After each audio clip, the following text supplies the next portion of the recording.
ایک شخص تھا اپنی بیوی سے بے پناہ محبت کیا کرتا تھا، بدقسمتی سے اس کی بیوی کو جلد کی بیماری لگ، اب دن بدن اس کی خوبصورتی بدصورتی میں ڈھلتی گئی۔ دوسری مصیبت اس پر یہ آن پڑی کہ کسی حادثے پر وہ شخص بینائی سے محروم ہو گئے، نظروں سے محروم ہو گئے۔ اب دونوں میاں بیوی اس حال میں گزر بسر کر رہے تھے۔ بیوی کی یہ جلد کی بیماری دن بدن بڑھتی گئی، وہ اتنی بدصورت ہو بیٹھی کہ کوئی بھی شخص اسے دیکھنا گوارا نہیں کرتا تھا۔ اب سارا جہان اسے دیکھنا گوارا نہیں کرتا تھا، کراہت کرتا تھا۔ ایک اس کا شوہر ہی تھا جو بسم اللہ پڑھ کے لقمے توڑ توڑ کے اس کے منہ میں ڈالتا، اسے کھانا کھلاتا، اسے پانی پلاتا۔ وہ سوچتی اگر یہ میرا شوہر اندھا نہ ہوتا تو یہ میرے ساتھ کبھی بھی نہ رہتا، مجھے چھوڑ دیتا، مجھے طلاق دے دیتا۔ مالک شکر ہے تیرا کہ اس حال سے پہلے تو نے میرے شوہر کو نابینا کر دی۔ میرا شوہر اگر ان آنکھوں سے میری یہ بدصورتی ایک بار بھی دیکھ لیتا، مجھے اپنے ساتھ نہ رکھتا۔ وقت گزرتا گیا، زندگی کا سورج ڈھل گیا۔ اس شخص کی یہ بیوی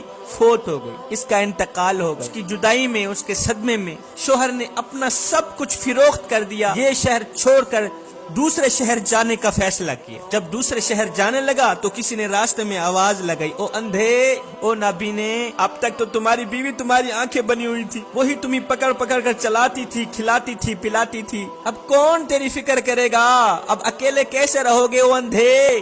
اس شخص نے کہا، او بھائی میں اندھا نہیں ہوں، میں اندھا بنا ہوا تھا۔ او مجھے اندھا سمجھنے والے، میں نابینا نہیں ہوں، الحمدللہ میری آنکھیں کام کر رہی ہیں، دیکھو میں نابینا نہیں ہوں، میں نابینا بنا ہوا تھا۔ کہا وہ کیسے؟ کہا میاں میں نابینا جان بوجھ کر ہی بن گیا تھا، وہ اس لیے کہ یہ احساس میری بیوی کے لیے بہت ہی تکلیف دہ ہوتا، بہت ہی تکلیف دہ ہوتا کہ میں اس کی بدصورتی کو دیکھ رہا ہوں۔ میری بیوی ڈرتی تھی کہ کہیں میرا شوہر میری بدصورتی کو نہ دیکھ، اگر اس نے میری اس بدصورتی کو دیکھ لی ہے تو مجھے طلاق دے دے۔ اور میاں میں نے تو یہ جان بوجھ کر ڈرامہ رچایا ہوا تھا کہ میں اندھا ہوں، نابینا ہوں، بس یہ احساس میری بیوی کے لیے تکلیف دہ ہوتا کہ میں اس کی اس بدصورتی کو دیکھ رہا ہوں۔ یہ کہتے ہوئے وہ شخص چلا گیا۔ کچھ دن بعد وہ بھی فوت ہو گیا۔ جب اس کا انتقال ہوا تو خلقت اسے اللہ کا ولی کہہ کر پکار رہی تھی۔ اس کے مرنے کے بعد کسی نے خواب میں اسے دیکھا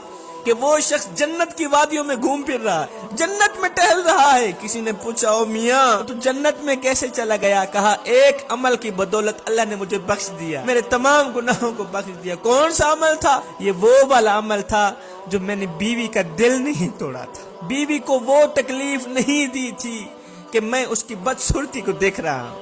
بس یہی عمل میرے اللہ کو اتنا پسند آیا کہ اللہ تعالیٰ نے میرے صغیرہ کبیرہ تمام گناہوں کو بخش